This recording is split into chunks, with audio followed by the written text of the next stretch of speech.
Hello and welcome to Inside South Asia with me, Bhairavi Singh. Those were, of course, the visuals of Prime Minister Narendra Modi's underwater dip in Gujarat to offer prayers at the site believed to be the ancient city of Dwarka, linked closely to Lord Krishna. Well, we have a packed show today. Take a look at the headlines. Nawaz Sharif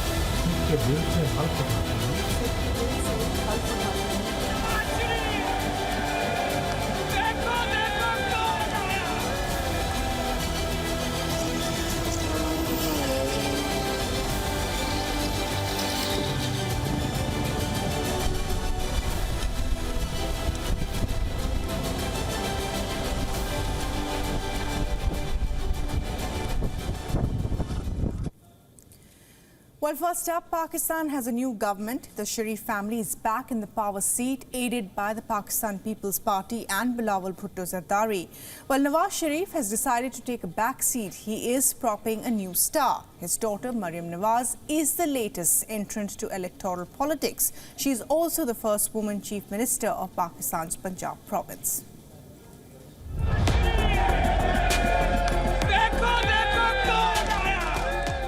Known for her fiery speeches and oratory skills, 50-year-old Mariyam Nawaz is the first woman chief minister of Pakistan's Punjab province.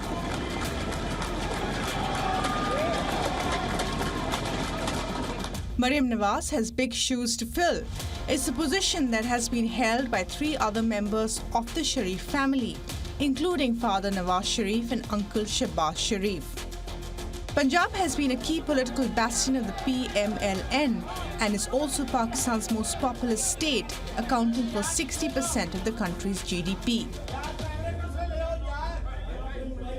In a 371-seat provincial assembly, Maryam Nawaz secured 220 seats, a major win for a political novice who had so far not contested a single election and held no major public office.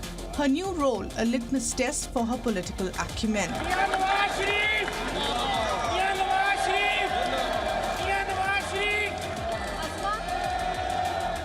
The election was, however, boycotted by the opposition Sunni Ittihad Council party backed by jailed former Prime Minister Imran Khan. Khan and his allies alleged that the February 8th national elections were rigged against them, an allegation denied by the country's election commission. आज मुझे अफसोस इस बात का है कि आज यहाँ पर ऑपोजिशन के फाजिल अरकान मौजूद नहीं हैं। मेरा दिल था कि वो यहाँ होते, पॉलिटिकल प्रोसेस में, डेमोक्रेटिक प्रोसेस में वो शामिल होते, और मैं ऑपोजिशन को ये मैसेज देना चाहती हूँ कि मेरे दफ्तर के दरवाजे, मेरे दिल के दरवाजे, मेरे चैम्बर के दरवाजे हर वक्त 24/7 उनके लिए भी उसी तरह खुलें जिस तरह मेरी जमात के कारकुन के लिए खुलें।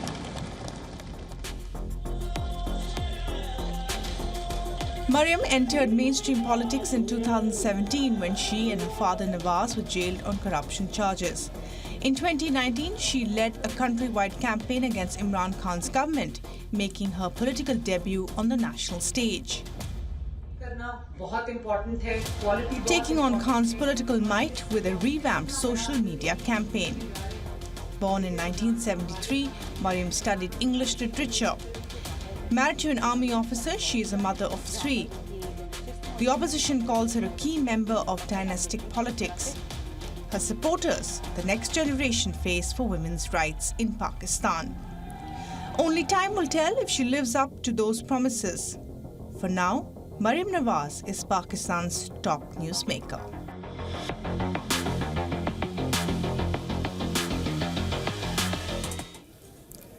And while staying with Pakistan, today was the inaugural session of the National Assembly in Pakistan. Amid chaos, the newly elected members were sworn by the outgoing National Assembly Speaker Raja Parvez Ashraf. The PMLN's Shahbaz Sharif and Nawaz Sharif signed the register after taking oath amid chants of "Long live Sharif" by cheering supporters. Now, the PPP's Bilawal Bhutto Zardari also had a similar reception while signing the register. Allies of the former Prime Minister Imran Khan, however, kept up their protests against the new government on accusations of poll rigging. The lawmakers said they will continue their protests both inside and outside of Parliament.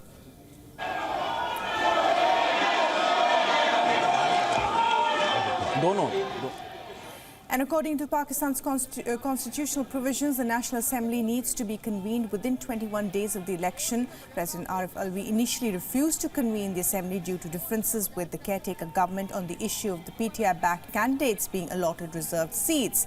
However, in a last-minute reversal, the president finally convened the inaugural session on Wednesday. The new coalition government is being led by Pakistan Muslim League Nawaz and Pakistan People's Party. Under the power-sharing agreement, they have divided crucial posts among themselves, with Shehbaz Sharif, of course, taking the post of Prime Minister and the PPP's Asif Ali Zardari getting the presidential post. The new government inherits an ailing economy coupled with the challenges of rising militant attacks and energy shortages.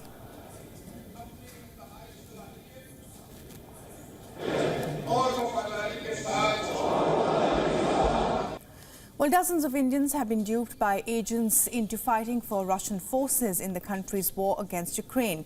The Indian Foreign Ministry has raised strong objections with the Russian government after several Indians sent distress calls to the Indian embassy seeking discharge from the Russian military. Watch our next report for more.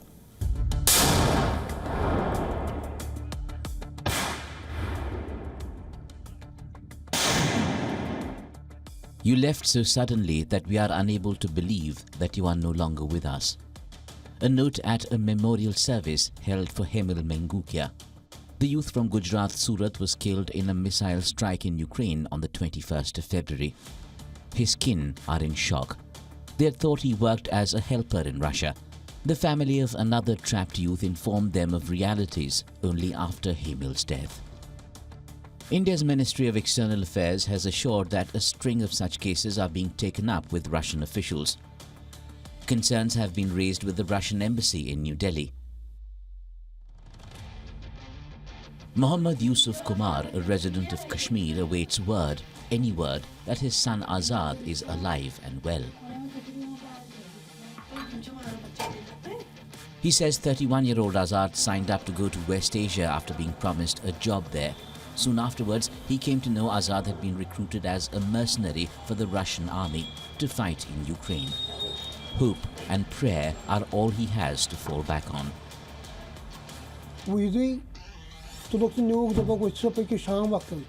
Azad Kumar was picked up in the evening and taken to the army camp. They were told that they had to join the Russian army. They made them write something on paper, but they were unable to understand what it was. They wanted to search the internet to understand what they were made to write, but they were unable to access their phones. The cases in India are an echo of Nepal's complaints of its nationals killed in the war zone in Ukraine in January this year. Nepal's foreign minister had put the number at more than 200 of them, with at least 14 killed. Like India, Nepal had demanded that Russia stop recruitment of its nationals and repatriate bodies of those killed. Into its third year now, one estimate puts the overall death toll in the Russia-Ukraine war at over 100,000. The Ukrainian president admitted over 31,000 Ukrainian soldiers had been killed. South Asians too are part of this death toll.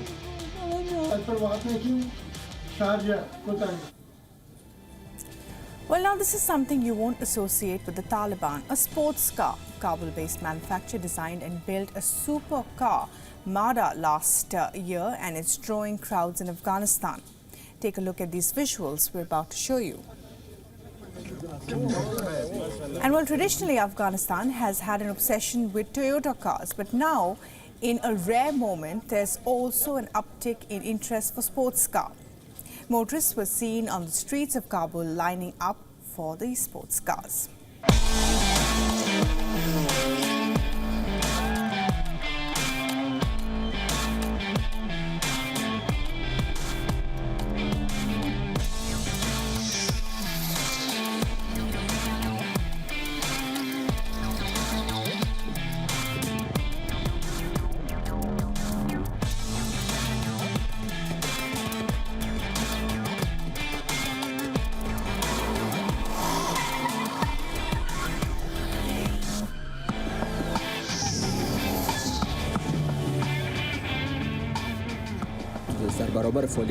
We have a very expensive sport, but we are short of facilities. So far, we have continued our activities using our personal money.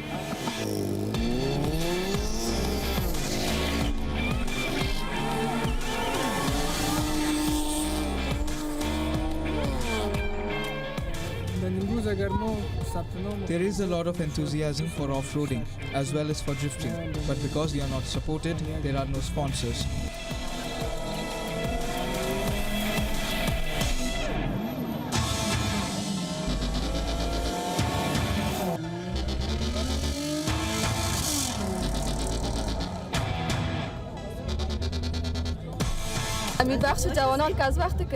I have been interested from a young age.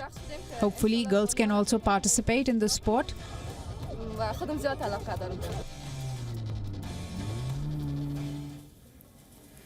Well, now to a story of an Austrian national who has been freed after some 9 months in a Taliban jail. The 84-year-old Herbert Fritz puts his experiences as interesting people in an interesting country. Take a look.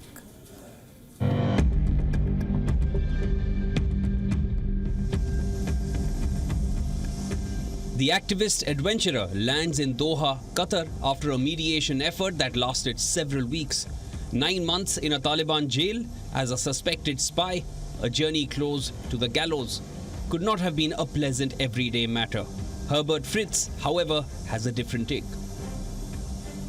I think it was a bad luck, but I would visit again, and I will see what life will bring, However, I'm happy to be here, and I also thank Qatar.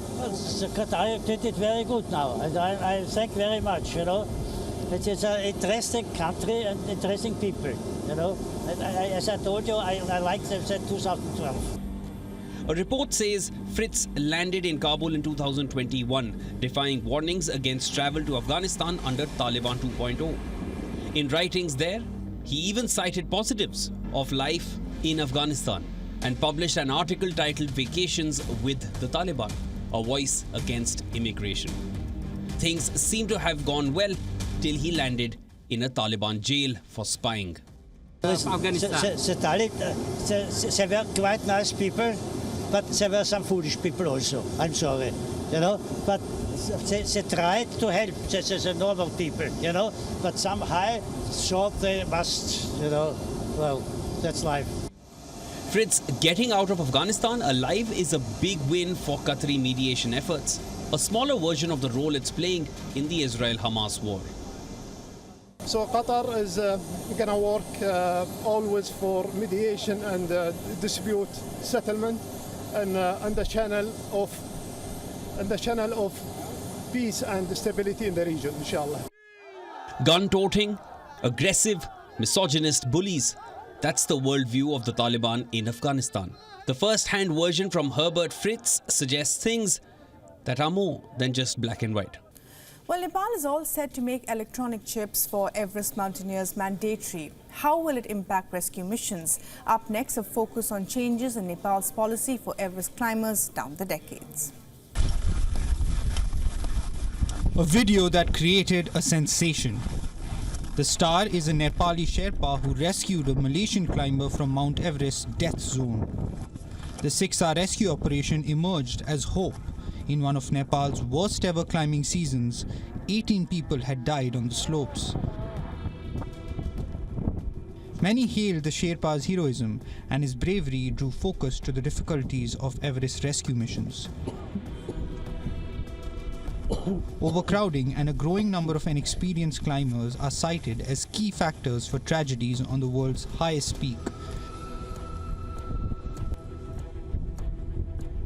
Western climbers have often spoken out against the Nepali government for allowing anyone who can pay the $11,000 permit fee to attempt a climb.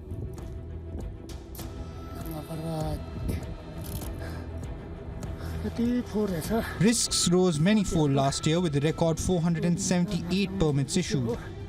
Pointers enough to say perhaps that the exploitation of Mount Everest must stop.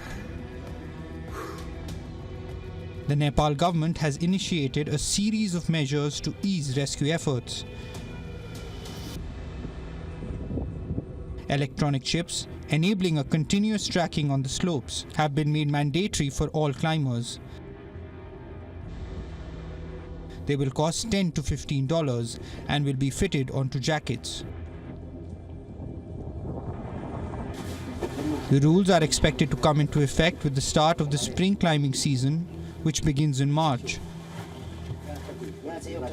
A Mount Everest rescue costs anything between $10,000 and $100,000. The government has now allowed private players and NGOs for such efforts. More than 11,000 expeditions have reached the top of Everest. After the first feat by Sir Edmund Hillary and Sherpa Tenzing Norgay in 1953. 330 people have lost their lives in the effort, either on their way to the peak or on the return route.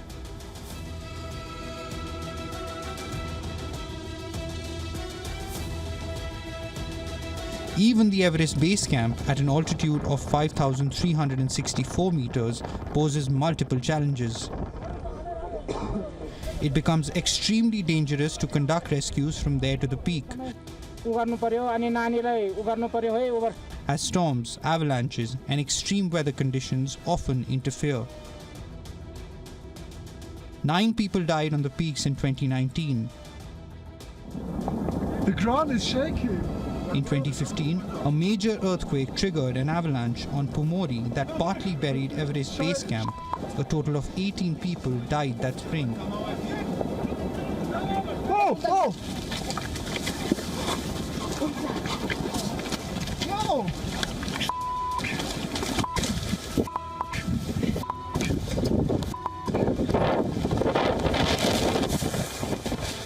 New measures taken to streamline tourism include raising the climbing fee to $15,000 from the present $11,000. But the big question remains, will it help control this craze for Everest's slopes? Well, that's all we have time for in this edition of Inside South Asia. But before we go, this week, India announced a squad for the maiden space flight next year. 4 Indian Air Force pilots will steer the Gaganyaan mission. The pilots have undergone 13 months of rigorous training in Russia. We leave you with these visuals. Thanks for watching. Goodbye.